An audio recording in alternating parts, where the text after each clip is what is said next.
অবস্থা। এমন একটা জিনিস টিভিতে দেখছিলাম, সবাই খাবারটাকে এনজয় করেছে আর টিভিটাকে এনজয় করেছি। তো একদম ভিডিও করতে ভুলেই গেছি। Welcome back to my channel পূর্ণিমার লাইফের নিউ ব্র্যান্ড ব্লগ নিয়ে চলে এসেছি। তো আজকে একটু দেরি করেই ব্লগটা চালু করলাম। আজকে বাড়ি ঘর দুয়ার পরিষ্কার হচ্ছে। এখানে এনেছে ইলিশ মাছ আর কচুর শাক, মাছের মাথা দিয়ে কচুর শাক হবে। ও এখানে জিরা আর কাঁচা লঙ্কা পেস্ট করছে। তো আজকে প্রচুর কাজের তাড়া। এখন বাজে বেলা 12:20। এখন আমি ব্লগটা স্টার্ট করলাম। এখানে জিরা বাটা আর লঙ্কা বাটা, সামান্য পাতলা ঝোল হবে।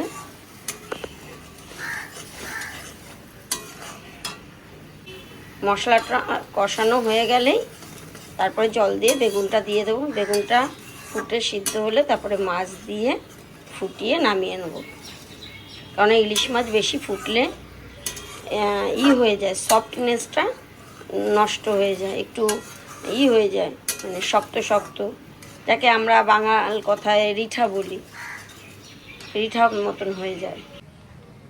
জল দিয়ে দিয়েছি, এরকম পাতলা ঝোল হবে। এটা এবার আমি ঢেকে দেব। বেগুনটা দিয়ে দিয়েছি, খুব ভালো করে এটা ফুটবে।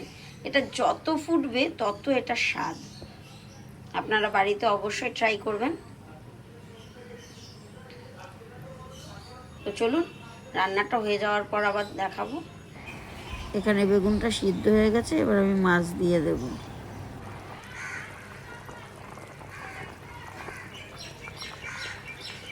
হয়ে গেছে আমার মাছের ঝোল। এখন হবে কচুর শাক, মাছের মাথা দিয়ে। ইলিশ মাছটা যেহেতু আছে, ইলিশ মাছের মাথা দিয়ে কচুর শাক হবে। তো তেল দেওয়ার পরে আমি সোমবার দিয়ে দিলাম। আমার সোমবার দেওয়া হয়ে গেছে। এখানে শুকনো লঙ্কা, রাঁধুনি, ধনে, কালো জিরা আর তেজপাতা, এই হচ্ছে সোমবার দেওয়া। এবার আমি মাছের মাথাটা দিয়ে দেবো। মাছের মাথাটা দিয়ে ভেজে তুলে নেব। তারপরে কাঁচা লঙ্কা সোমবার দিয়ে কচুর শাকটা দিয়ে দেবো। নুন, হলুদ, মিষ্টি সব দিয়ে দেবো।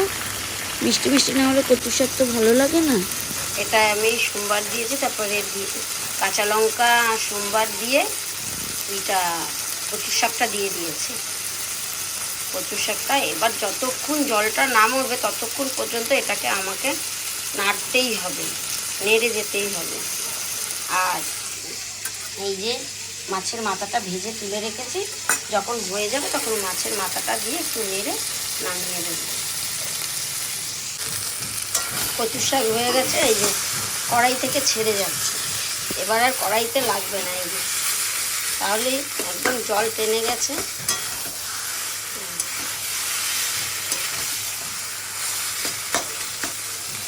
কচুর শাক হয়ে গেছে আমার। এবার দুপুরে খাওয়া দাওয়া করেই রান্নাঘরটা ধরবো, পরিষ্কার করব। কেমন আছে? দারুণ হয়েছে। ভালো আছে? অনেকদিন ধরে খাওয়ার ইচ্ছা ছিল। দারুণ হয়েছে কচুর শাকটা আজকে। ইলিশ মাছের মাথা দিয়ে ওয়েদারের সঙ্গে হেভি যাচ্ছে কম্বিনেশনটা। খেয়ে নিয়েছি, একদম মাথায় নিয়ে ভিডিও করব। সত্যি কথা বলতে গেলে চোখ মুখের কি অবস্থা। যে খাওয়া শেষ, তারপরে মনে পড়েছে ভিডিওর কথা। কি তাই তো?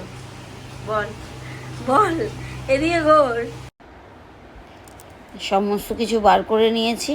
এবার এটা ভিতরটা পুরো ক্লিন করব, ডিপ ক্লিন করব। এমনি পরিষ্কার তো থাকেই, কিন্তু মশলাপাতির জায়গা তো, তেল মশলা যতই পরিষ্কার রাখি না কেন ঠিক পড়বেই। তো এই যে সমস্ত কৌটা কাঠি সমস্ত কিছু বার করে নিয়েছি। এবার এটা পরিষ্কার হবে। দুর্গাপূজা বলে কথা, আমরা যেরকম সাজি আমাদের বাড়িঘরও সেরকম সাজে। এটা একটা রিচুয়াল যে এই অজুহাতে যে বাড়িঘর, আগেকার দিনে তো আর এরকমভাবে নিট অ্যান্ড ক্লিন সমস্ত কিছু মানুষের এত লাইফে শো আপও ছিল না, কিছুও ছিল না। এই একটা কারণে ভাদ্র মাসের সংক্রান্তি, সব সংক্রান্তিতেই সব পরিষ্কার হতো। আর আমি যাকে দিয়ে, মানে পিঙ্কি, যাকে দিয়ে আমি পরিষ্কার করাই, মানে এই সমস্ত ডিপ ক্লিন করাই, তো ওর খুব শরীর খারাপ। ও ওর মাঝখানে জন্ডিস হয়েছিল, সেই কারণে ওর একটু শরীরটা খারাপ, ওর চোখেরও একটা প্রবলেম দিচ্ছে, যার জন্য আমাকে এত খাটতে হচ্ছে। কারণ আমার তো শুধু একটু এই রান্নাঘরটাই না, একতলা থেকে একবারে 4 তলা পর্যন্ত পরিষ্কার করা। তো কি বলবো, মানে এই জিনিসগুলি টিনের, দেখতে পাচ্ছেন পুরো, এই যে এইগুলো সব উঠে উঠে যাচ্ছে, এগুলো সব মানে পয়সা দিয়ে মানুষ যে কিরকম ভাবে ঠকে কি বলবো। মানুষের লাইফে এতটাই কম্পিটিশন হয়ে গেছে যে কিভাবে মানুষ মানুষকে জেতাবে না, ঠকাবে সেই রাস্তা। মানে আমরা যা পারি সুন্দর জিনিস চোখে দেখতে পারলেই সেগুলো নেওয়ার চেষ্টা করি, কেনার পর বুঝতে পারি সেই জিনিসটা কতটা ভালো আর কতটা খারাপ।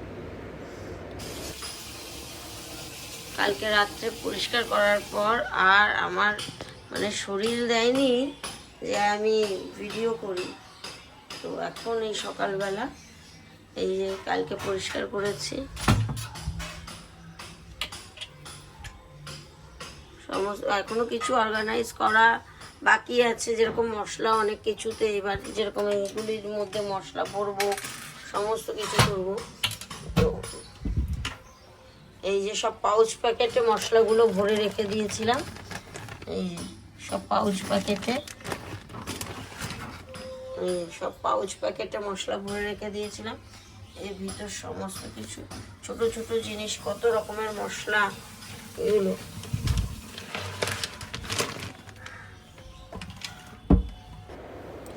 কালকে রাত্রি 1:30 পর্যন্ত এগুলো করেছি, তারপরে স্নান করেছি। স্নান করে শুতে শুতে প্রায় আমার 2:30-3টে বেজেছে। তো এই নিয়ে স্টিচ সমস্ত কিছু অর্গানাইজ করেছি, করে গিয়ে শুয়েছি। আজকে এই সকালবেলা উঠে, মানে তখন আর রাত্রিবেলা কোনো ভিডিও করতে পারিনি, সকালবেলায় ভিডিও করছি।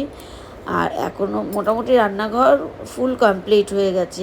এবার টুকিটাকি বাকি, জামা কাপড়ও মোটামুটি কাছাকাছি হয়ে গেছে, যেহেতু পুরীতে গেছিলাম, পুরীর থেকে এসছি, তো সেই কারণে পুরীর যত জামা কাপড় ছিল সমস্ত কিছু। আর যেহেতু বাড়িতে আমাদের মনসা পুজো ছিল, পর্দা টর্দা আমাদের সমস্ত কিছু কাচা ধোয়া হয়েছে, সেইটা নিয়ে আর আমার কোনো টেনশন নেই, সমস্যা নেই। উপরে যে আমি উপর কোনো দিন দেখাইনি, উপরটাও পরিষ্কার হয়ে গেছে, একদিন আপনাদের দেখাবো, এখন সময় হয়নি।